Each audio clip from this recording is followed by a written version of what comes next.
Esselamu aleyküm, hürmetli vatandaşlar. Taparağı, salamu aleyküm size de. Ve aleyküm halmurat, kovumsun, bağımısın, vatandaşlar, iyileşler, salamu aleyküm. Buyur halmurat. Daha şükür var bizim, özümüzün sağırına oturan mısın Taparağı? Şükür daya halmurat. Ay bizde de yam Laplandiya'da kar yağdı, ne ikinci gün kuyup dur. Ne bir elimiz pilli, yaşlı. Tuğulama. Şunu yali, Taparağı, mesele kan seyredilmeli, aydılmalı dağıtlar var.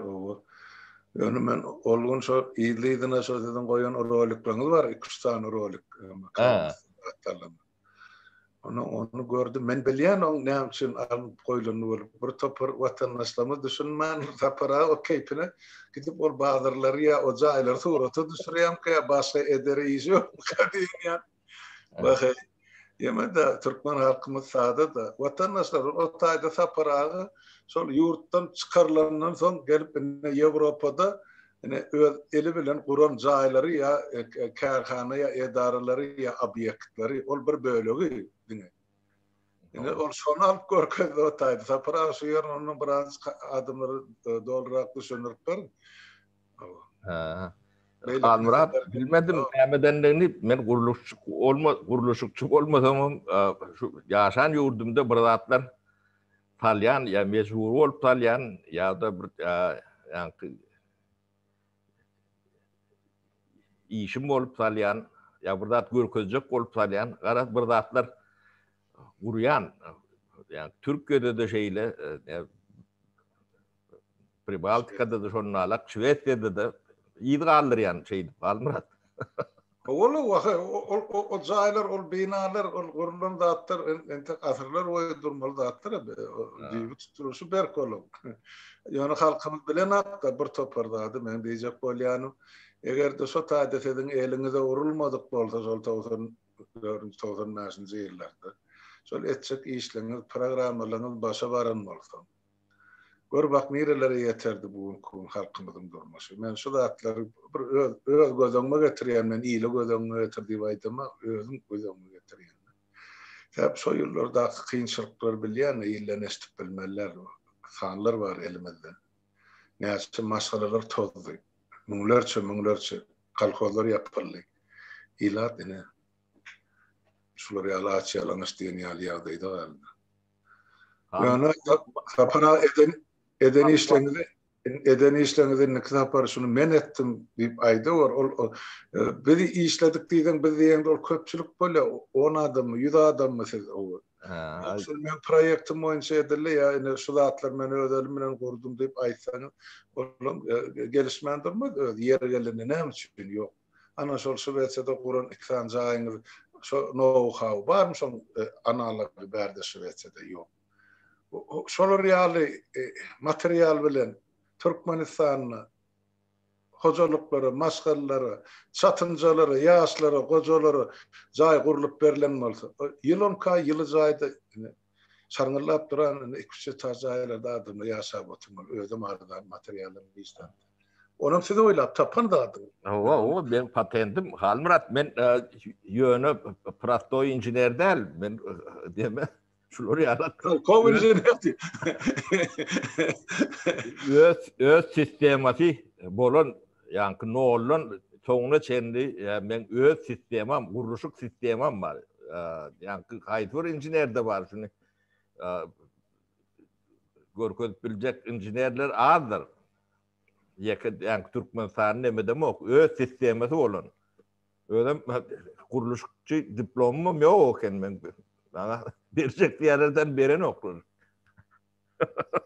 Ay bolyalı bir yaştan son bir de diplom ne mesela gerek şu kellemin hakkında atlar yeterli diyen de para. Yani berdeki kuron nemelemiz şol yani açılışın patentin nemen bu bölücükleri her yerde ondan bunu yani test edip görýän, barlap görýän. Yani şu ideýän işleýärmi, işlejekmi, näde işlejek? O bir topar gidecek detallary bolýar. Şoň üçin kän ýerde guruluşy etmeli bolýar. Men Moskvada bir kvartal vardır. Moskvada adı varsa Motayda men giden bir ulu kvartal görködüp bilecek eden işlemdi. Trubny Perevoluk diye. 95-96 yıllarda kurulan nemeler vardır. Ulu. Yani Gıdıl Ploşe'de gatıdaşan der Trubny Perevoluk. Bir Moskvada tanışviliş duşta men suratlarını görüveren şu taydan bir video çekip bir deyip paylaş eden ya ödüm giden bir gün. O yani görködür. O küllüklediklerimiz yok. Anmurat. Ay, eni görýärmi? Öz ýurdumyzda şular ýarda ýerurda halkda mätäçlik bar. Ýa satymjalar diýdi, garlar diýdi. O bolan ýagdaýyny görüp otyr. Ene iki diktatörüm şu Aşgabat bilen diňe şoň töweregiне ähli guruluşy galyp barýar. Vilayetler gaty pes ýagdaýdy. Diňe merkezlerine diýmeden etraplarda owalarda durmuş gaty agyr ýaşaýyş ýaýlarym ýok. 4-5 maşgala bolup ene bir hojalykda oturýar. Ýani Mardan gelen ardalar bar, bayram alan var, maşgalalar ýani. Almurat, men öwünüp demetdigim däl, men nemem bar, izabreteniýem bar. Yani tapışım, startup, hakiki startup'tır. Yani yaşımız neme olan nemedem yokta. Dünyada pet etajlı raylar oyuncu. Hem ekonomikası, hem ekologiyası, hem ömürlüğü, hem estetikası, hem ardanlığı, yani tebiği betbağçılıklara yer titremeden hile çenli. Onun yani ısı yere de, soğuk yere de bolyan enerjini bizden ken, şu bizim sistemimizden ken ekonomi edip bilen sistema dünyada bilemok. Mene bilemok, bağım yoktuğunu. Biz onun üstünde biraz işledik. Yeni de böyle küçük neme var. Nol öy diye de. Nol enerji öy. Zero enerjili öy deyilip bir soloryalak öy sistemisi bizim dememiz. Onun şu ömrü bir tonun ömrünün 100 etse olanı yani bir ton 100 yıl yaşayan oldu. Şunu 100'e köpürttüm. 10.000 yıl yaşamalı şu bir ton bizim dememiz. O yönümünü zabriteni değildir, ütköşüklerdir. Yani biz şu köpüklerden köprü bile salıp biliyatsa şu an. Ona yetmedik. Karradık, pendiye çıktık da. Yönü ideyede neme var köprü. Yani maşin geçen köprüler var ha. Ama şonu köpükten yani EPS diye de. Köpürcükten neydi? Köpük değil ya da şu deme EPS ekstrudirun polisterol değil ya da. Şonun köprü vurup biliyse. Üstünden maşinler poğuyup geçer yala. Hiç vaat postlamayan, çürümeyen, şolar yalaklat edip oluyor da şu birin tapışımızın demeleri yani ulanıp bilecek pudokları, napravleneleri ummatsızken ödem çalt yani tebiği ve bağışçılık olanı 10.000-20.000 üyü 4-5 ayın içinde dikildik oluyor da şehir yalak bunu demeyin. Şolar yalak ödem yani EPS nem için göçme fabriklerim var.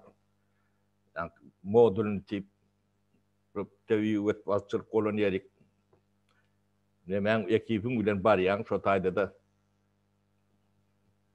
gidiyen, bitiriyen gidiyen. O nemesi yani polisterol değilinde 2% stirol, 98% hava. Onu şu yerine yapsan, o 2%'den 98% hava neme diyende. O daşaman demet ben adal ya. Yine şolar yalak bu nemeleri gıdıklı tarafları kendir. Halmurat seninle neme men ularken guruluşuk geçirsem guruluşukçu ordum soğundan. Yok.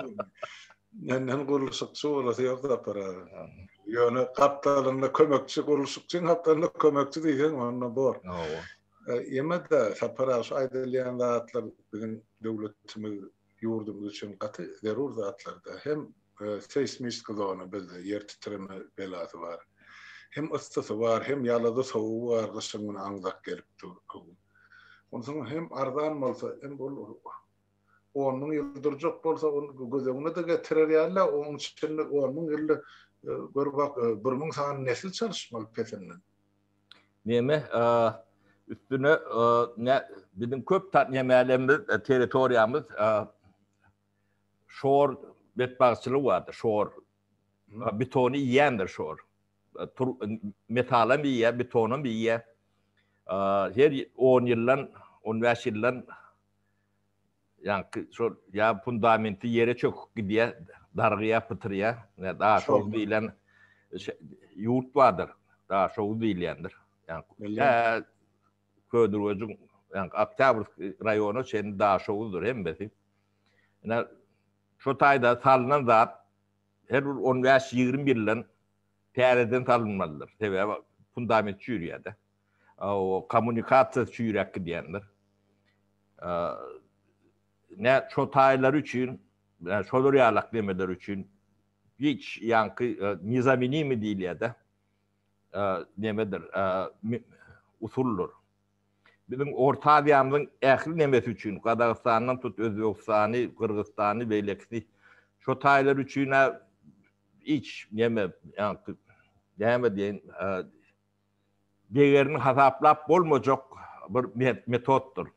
Tabii gaz özümüzde var, o polisterolün nemesini, istirolü özümüz yerine çıkarıp oluyor, özümden önüye.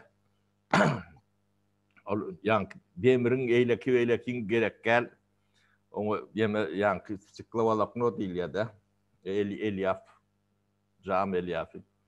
O da bizim özümüzde de çıkarılıp bilinir. Olmasa yani şılaşın oynama, ustaoç oynameleri gerek de tipleri. Onu Japonlar çıkarıyan kovutunu. Çoğunluğu okuyun ulun yazsa. Ne şeydi üytküşük bir neme sen tapara ulan gözüne uğraşıp bir hal Murat. Ben yani sen aydı otin öyle oydan otin sen aydı bosran dağıtın hükümet son alıp özünü ulan aymadın da. Yo ulananla da neme ulanca adamlar ken nemeden oklar. Başlayalardan nemesi tutan okta. Onun canı diyorlar o neme suğumuz tutan ok diye de. Men yani tüy kurmeli yani onu men tüy kurmeden bolon ok diyen de onu. Ve sekredi var da onun teknoloji. Böyle sapara onu belki meselelere geçtik. Yine görüyorum bu neyim ayın 18'i de şeyli değil mi? Oo. Yani 9 günden 27. Oktyabr oğlum bizim halkımız için bir şanlı sene şey deyip Barqa 1924 yıldan beri çok belli gelen sene Türkmenistan Respublikası'nın diye tutulanını ağırlan edilen. Şu yıl Türkmenistan Respublikası'nın dövredilerini Allah'a 96 yıl doluyor. Nasip olsa 4 yıldan 100 yıl var. Geçen yıl 95 oldu. Yani Koreyanın ol hükümet şu senenin ortadan ayırmak için Manal 27. sentyabrı geçirdi. Näme sebäpden etdi? Kurban ulyň özünden başga belýän adam ýok. Ya öz ilen çarlanyň doglan günümi şol. Ya 27. oktyabr sowuk görüp 27. sentyabra geçirdi. Bir düşnükse zat ýol. Geleňsizligiň aňyry başy öz taryhyny syýlamadyk bir mene bilemek ol. Dönük diýsem bärden aýtjak ol adamyň edýän hereketler. Ýöne şunu bir halk bolup şu işlere yol bermeli derlik düşünün. Eğer biz öz konstitusiyamızda, öz garaşdyrmamızda arka çıkmasak onu dargatyp bir yere pul çap urdu hana. Edip oturşu şol. Indi men diýjek bolýan zadım bir ýyl geçen ýyl hana bir şular ýa çağırış bilen Stockholm'da çykyş etdik. Bu ýyl geçirjekdik. şu koronavirüs sebeple Stockholm'da da zat geçirip olacak kadar adamları uyuşmak buluna köpçülük. Ol üçüncüden ne şol Türkmenistan'dan komşulayın oturan yerine ya başka bir yerlerde ya ödeyinne ya Rusyalılar bilen oturup şu seni bellemeye doğru hakkımız ve hukukumuz var. Gerek bolsa borcumuz da var vatandaşlar. Sebep ata-babalarımızdan miras kalan şolgun bile. Hakkuna hakkını da kullu halkımızın. Şunça yılların içinde. Onun için şu karasızlık gün değil yani bir yönü yerden gelen zatlar o depemizden kaçanım olsa yani şu devri getirmek için şu devleti düzmek için şu devlette yaşamak için çeken rahmeti dökülganı katıkan bizim milletimiz. Şunun için şu senenin biz hükmen yadigarlık senesi şanlı sene deyip saklamak doğru borçlu ve haklı hem hukuklu. Şunun için yani şunun yeme kemine bilen görülüştüm. Yaşlar şu tayda yine de bir çayçılık etcek bolýarlar. Şu 27-nji oktýabrda o yeri entek belli bir ulra belli men İstanbul'a belet bolan soň men aydan halim ratten tözüm. Ama kıyım düşce aytmak sen içinde yaşar kaydan adam saparağı sen aytlar onunla iyiydim devam edin sen. Eyüp Sultan'la saat 7'de işten soň yani iş günleri bolan soň neme diýärse 27'ne iş gününe düşýärdi. Şoň üçin akşam saat 7'den 11'e çendi. Yani Eyüp Sultan'da bir kafe var. Bir nefes diýem. Bir nefes diýip bir kafe vardır. Şu taýda biz yani Türkmen halkyna berilmedik. Elinden alınan garaşsyzlygynyň hatirasyna o şu taýda adamlar üýşýär, şol belliýär. Soň adamlar öz pikirini aýdar. Şu taýda çaýçylyk gurunýar. Yani bizim Kızıl Alma, ata vatan Kızıl Alma dernegimiz şonu gurunýar. Düýnem ya şunam Halmurat bizim ayal gyýdlamyz ýygyna etdi, üýşdiler. Yani nemen ofisinde Kızıl Alma, ata vatan Kızıl Alma dernegimizin ofisinde o gelin gyýdlamyz Türkmenistan'da gelin gyýdylan durmuşy barada, şolun üstüne düşýän ýük barada, kıyınçılıkları barada kararşdylar. O hep de bir tapar şolar ýalak duşuşuk her temadan bu hep de kıyıp geldiler üýşdi. Eyle hep de yine de şolar ýalak meseleleri barada bir üýşüp bir nemeder ýalak dertleşer ýalak. Onun bir topar mesele watar.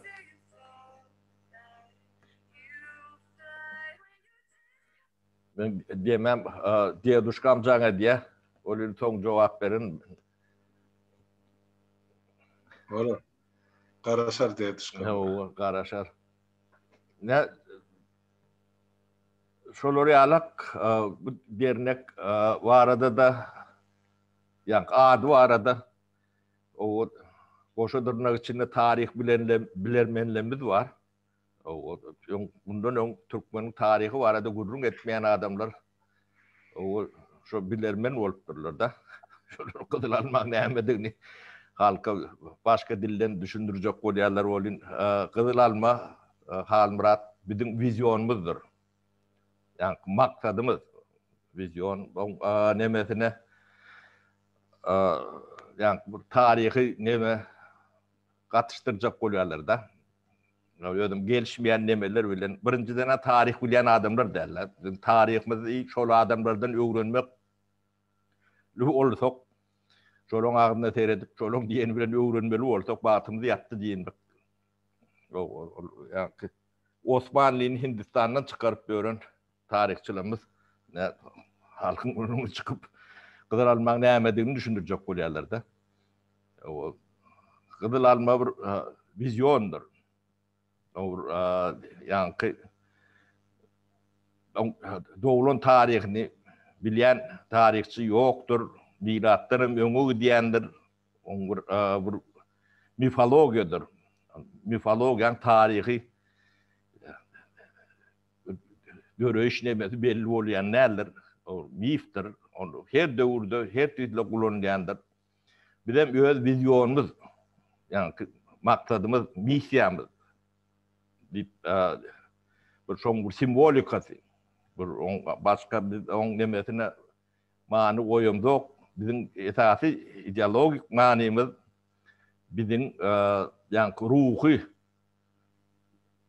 Türkmeniň ruhy baýlygyny dikeltmek, birleştirmek, o ýiten şahsiýeti galdyrmak, milli şuuruny ýa-da milli düşünjäni canlandyrmak, bizim oňa ýanky öňüne goýan nemämiz pikirimiz şolar ýalak nemeden ýa-da. Onu ýanky Osman imperiýasyny gurjak bolýarlar, o bir Turan döwletini gurjak bolýarlar. Diýden ýalak ýanky klişeler var da. Yani şonu nemetjek, ýumşajak bolýarlar da. O elbette türkü döwletler bir ykdysady, siýasy o şu Ýewropa birligi ýalak bir birlige öwrülmelidir. Onu şu atky yani esasy oyunçular mecbur edýändir. Şo mecburiyete düşünmeýän adamlar diýmek siýasy akma, siýasy düşünje bir nemeligi yani ýalpak diýip aýdyp bor. Sebäbi ýygyňyzda seredip bilersiňiz 30-40 ýyl şu wagt bolup geçen ýagdaýda seredersiňiz şu ykdysady tarapdan şu türkü döwletler agdy bir neme gelmeseler 21-nji, 22-nji, 23-nji asyrlarda o ýaşama şanslary minimum iýnýändir. Ýitip gitmäge de mejbur bardyr. Bunu dargydarlar, isläm zatlaryny mederler. Şu döwletler üçin halkara kanunyň hiç biri işlemeýänligini we durmuşyň özi suwud edip otýar. Elleri bilen edýärler.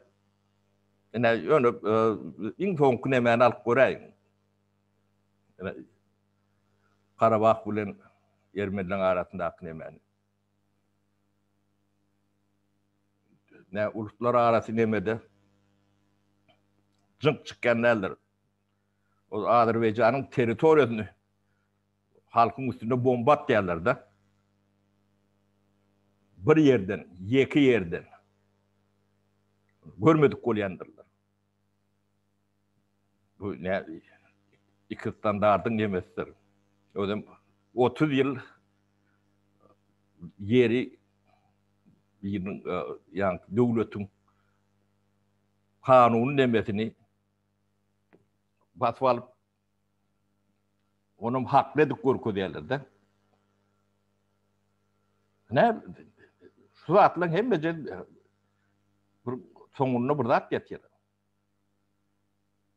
O güýjüňiz ýok bolsa onda birleşmäňiz gerek. Siz beýlip hakyňda morap bilen o. O iki standart bağ bolsa sen gitjek ýeriňiz ýok. Siz ýa güýçli bolmaly. Birek bilen işleşmeli, ösmeli. O ykdysat tarapdan her bir döwletiň aşagyna girmeliligine zat ýok. Her aýratynda Ýewropa birliginde 20-30 döwlet bar. Bir öz başyna işleşip ýörer. Aratynda serkedem ýok. Gümrük nemesem ýok.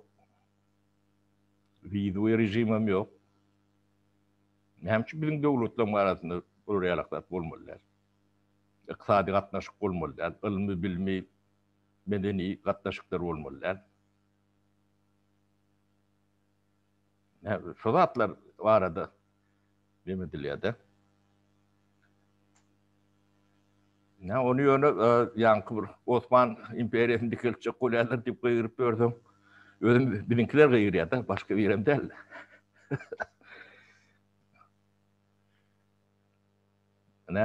Bulong ben tarih bilýän ýokary bilmem ýok diýär. Ödüm ýaňky Osman imperiýasy Hindistanda diýär höküm sürüpdir diýär. Tarih bilsem şolar ýala. Ema da ýerçilikdir. Onu diýenem tapylar, dogry ýorgut sözlerim tapylar. Onun üçin men bir zat aýdyn, halkymyň kimse höwetdir, bolýarsa. Şu nämen başlaýly tapara. Şoň hökmen ters tarapyn çalyp urýarlardy. Ene ol beýle bolmaly, bu beýle bolmaly. Onu bolmaly, siz aýdyn biz bilem dinläp görün. Olam ýokda tapara. Ondan sonra biz burada teklif etsek, şu teklifi yumurlap, ona barda koşyalar, onu yuvanladık, bizim başta aydınlığa adımızı yine alıp pıtırak edip koyarlar. Ondan halk doğrudan kabir yerde sakınıp da bir neyme çekmeye kalır, bize düşünmeyen aldık diye. O yaşında barda diye, bunlar bey diye, üçüncüde yenin barda diye. Hana önümüzde yağıyımız, hana bütün halkı edip oturan iki tane diktatörü.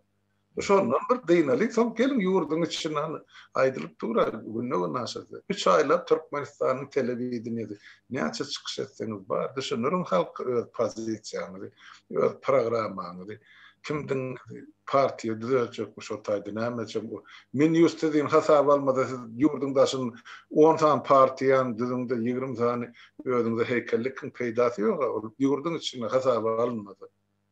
Ýurdun daşynda kim şu partiýalar hasab alýar? Ya ýurdun içinde daşyny alynan parti ýurdun içinde ýörýärmi? Ýok. Şoň üçin şu zatlary bir azajyk adamyň düşünmegi zerurda. Şumar ýa-da ýaşlaryň döredin derňegi bar ýa gyzlar, ata-watan gyzlar. On adyna eýem ýapyşyp ýatylar. O edýän işi bilen adamyň işi ýok. Adam diýen şu garşydaşlardy.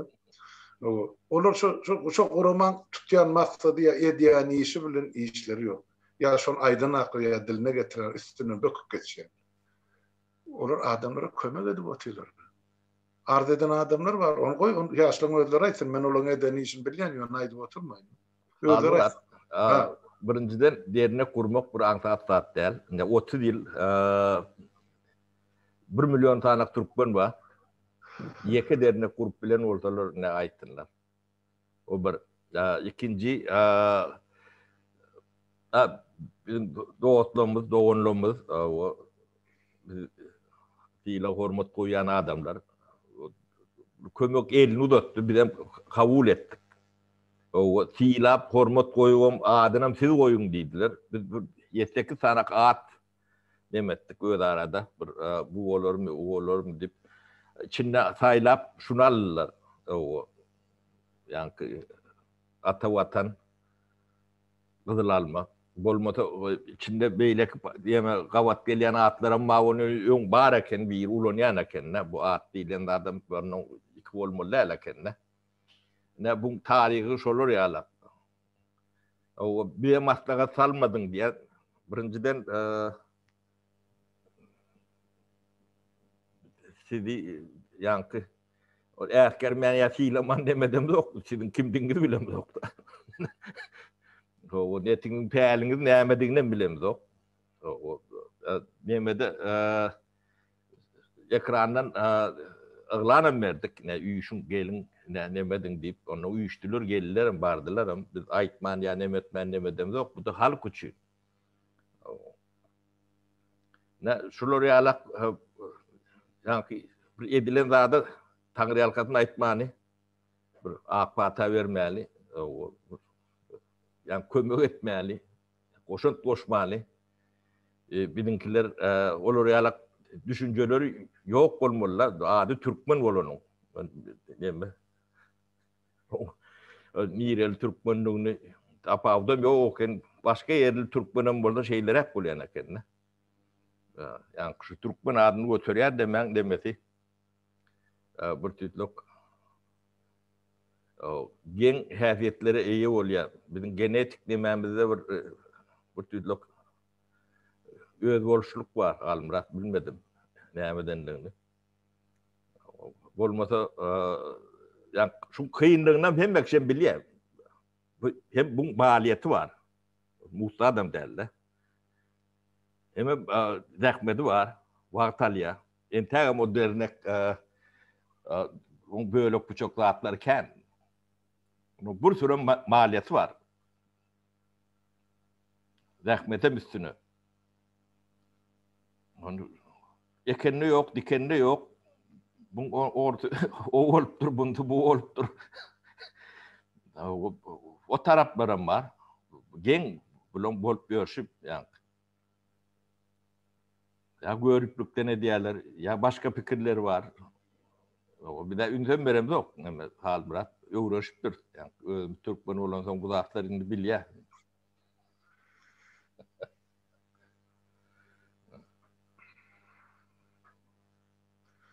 Şeylere öz başarınca işimi de edivereli kaparağı. Bu zatla hemmecini vaqt çözer. Vaqt in bir adalatlı kazi. Hemme da vaqta koyarlı. Hak bilen halk çözer bir zatlar. Yani elbette bada gatiyarlar olurum sebeplerine göre, bakbitlerine göre ediyorlar. Onu da ben düşünüp oturum. Köpüsüne şol Türkmenistan'ın düzelerini gerek gel. Halkın azatlığa çıkmağı gerek değil köp adamı. Sebep onun o tayda eden haramzadalıkları var. O tayda eden oğurlukları var. Eden cenayetler var. Ağırdan ağır saparağı. Adam tutarlar var o tayda. Adam tutarlar var o tayda. Türmelerde çürüderler var. Cellatlar. Bunların hemmecinin üstü açılacaklar. Biz onları bastır yüzsüre saklayacak geldi.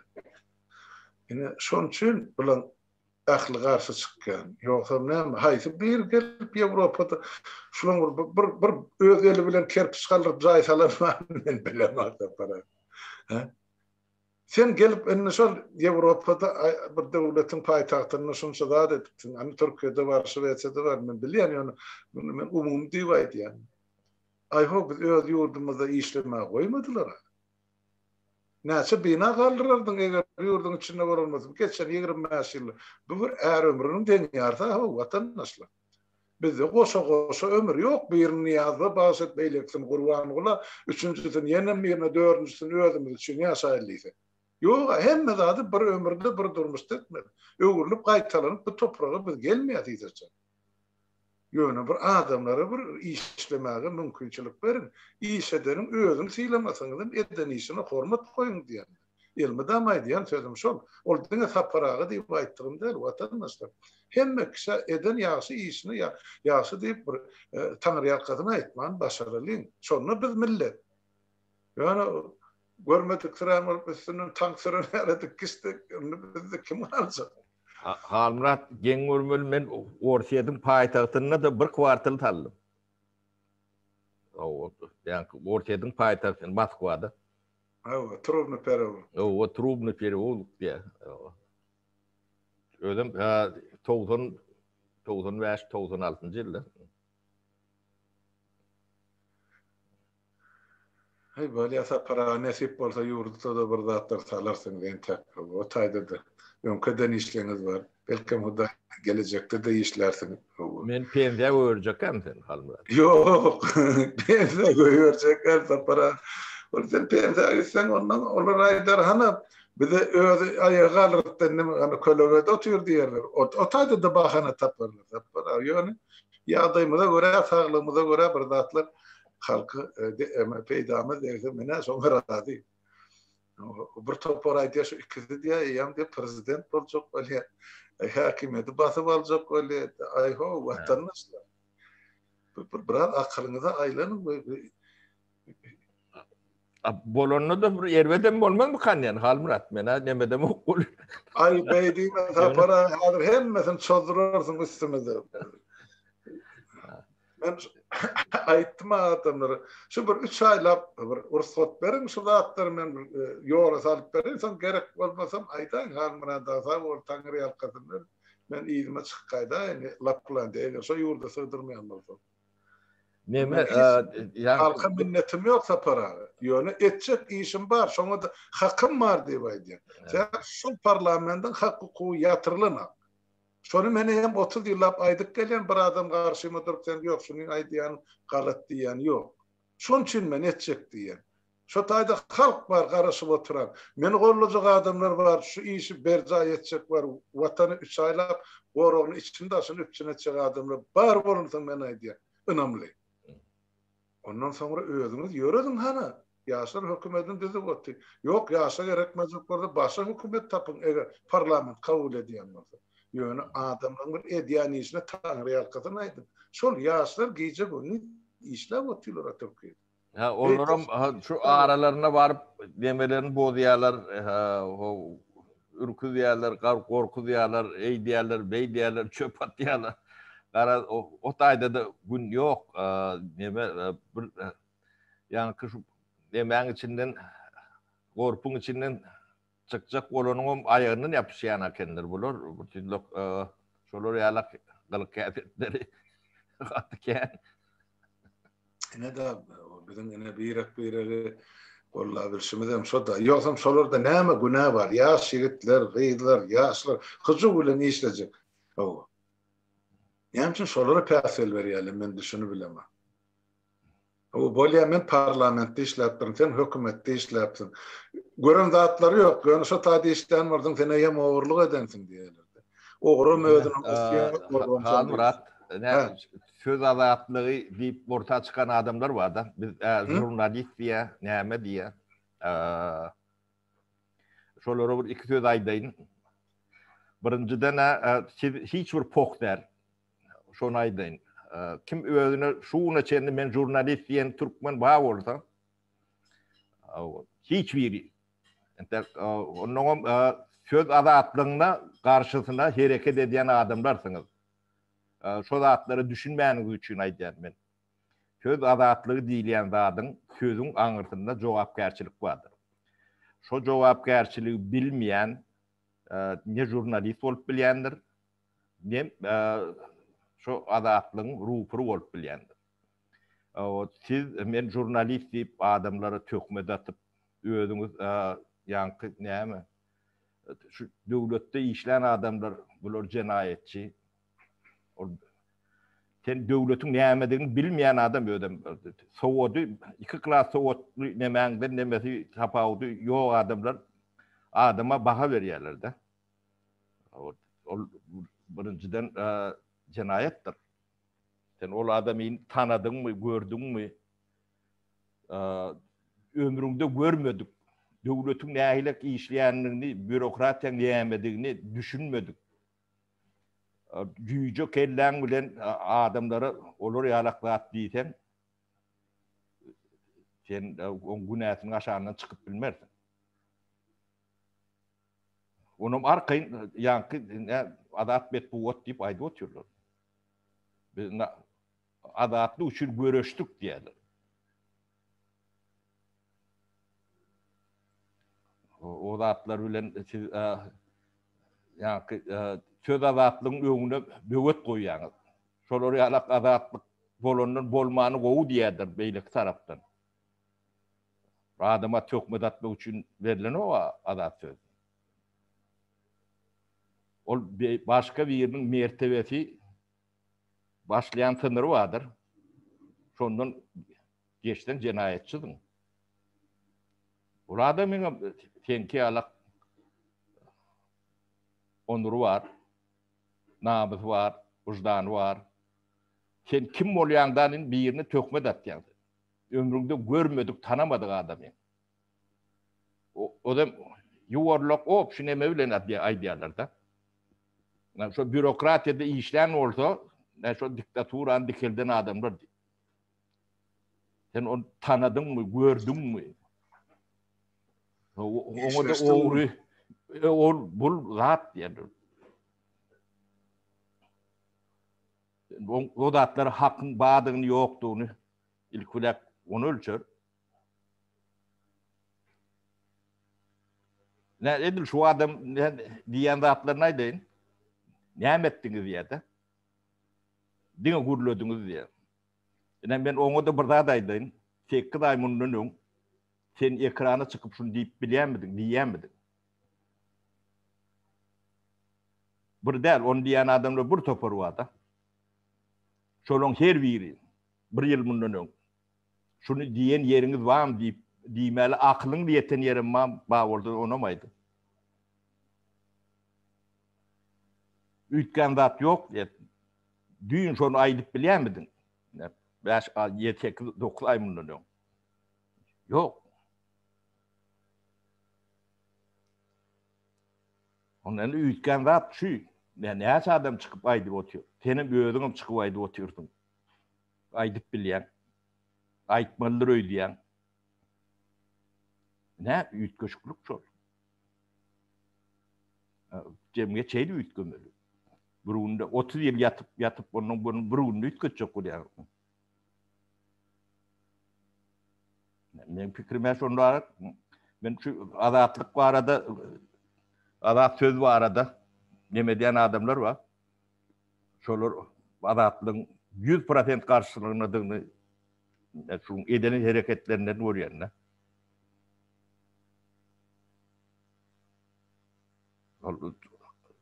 Adat sözün cevap karşılığı vurulur. Şonu düşünmeyen, şonu boyun olmayan şokan vurulur. Ekranın önüne çıkıp biyeceklerin bir oturup olmadı.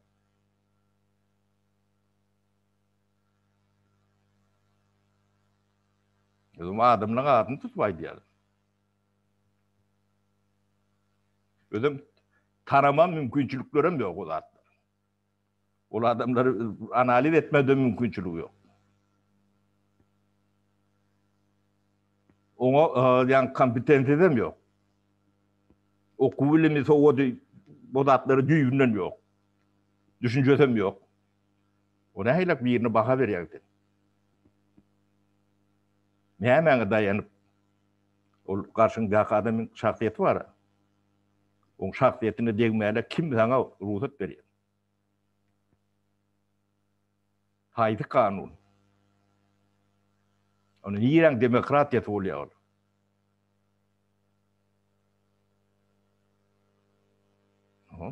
Adatsız cevap gerçekten başlayandır. Sovet dövründe rupur bir sen söz hakkın yok, sana ne mi değil, sen onun tezini çıkarmanı kabul etmediler. Şimdi böyle zat yok.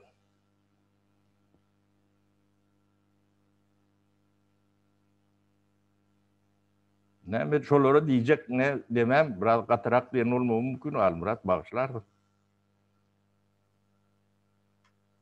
Sapara ola adamlara diymedin olur halinden dancak ya kayıtçık adamlar derler. Tabi şu dilim daha neşir edip uzulum düşünürüp aydırlı da neşir edip. Onun için men şu gurumlar edetimin gelene atlarından tutasım gelene onları nervimin sarf edecek men ödetmeliyim görüp otin hani o taydı yurdun içine halk orunuptur daşından. Bir için hiç Almurat halk dinliyor. Koy dinlesin halkın özüne netice çıkarır da özüne gereğini. Ben aydı otuna sapara her kızadın cevap karşılığı var. Şu cevap karşılık yok gördü. Ne hil onun söz azatlığı olup biliyor. Ben ayttım ha. Ne için şu yurda barmağımızı islernaktır. Biliyorlar ben 77 kaytalavaydı yenim gerek oldu. Hükmani adayda lüstrasyon edilir. Hükmani adayda da KGB'nin arşivleri açılır. Yine sonundan korkuyorlar. Sonundan korkuyorlar. İyen pokun miliyorlar. Bolu oturdu. Niye mi var otaydı? Alasmasın, saparağı. Öz işimiz edeli yaşıl koy olur. Ne mi diyenim olsa, ne mi diyenim olsa, çabalanıp yatyanım olsa, halk inni, olan tayyarlarına tavuk keteğine iyidine girmeye. Halkın öz hakkı kuğun, adanırım, alırım. Şoň üçin biz ýaşlary öňe tutup otur.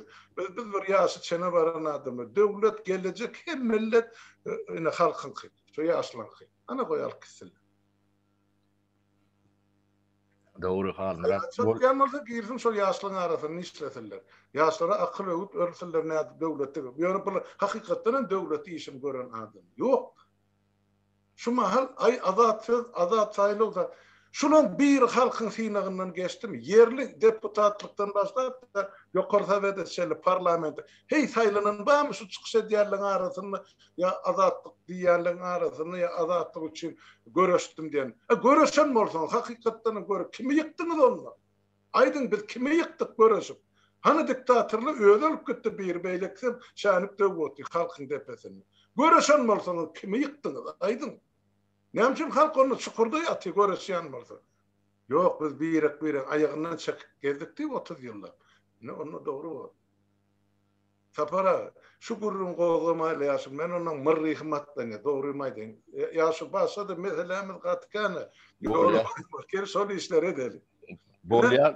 Aýyp ýörüm ýetesine hormatly watandaşlar. Ene şol bilen halkyň. Garaşdyrlyk bayram güni. Onu her bir öýde, her bir ojokda İslamik döwletde ýaşaýan türkmenistanlar biller haky bar, hukuky bar. Şonu ine bir resmi ýagdaýda şol açylan ata watan ýyzylalma derneğimiz ýaşlar şo taýda şol 12 çaýçylyk ýene-de bir çaýçylyk gurnaýarlar.